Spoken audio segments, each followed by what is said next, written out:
Here's how I'll be using options to reduce my risk yet significantly increase my returns. On the chart here, I can see that Microsoft is going on an uptrend and I think that it will continue to move in that direction. However, I may not purchase the stock because this is what the risk graph will look like if I purchase 100 shares of Microsoft at $430.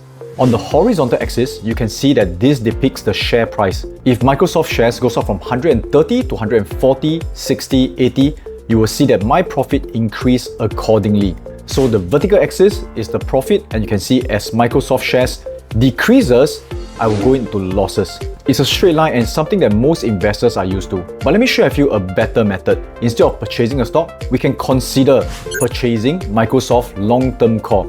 This is a risk graph of what a long-term core looks like. As you can see, as Microsoft shares goes up, if I purchase one Microsoft 430 strike price long-term core, I will make money when the share price goes up. As I move my mouse to the right, showing that the share price is going up, you can see my profit increase accordingly.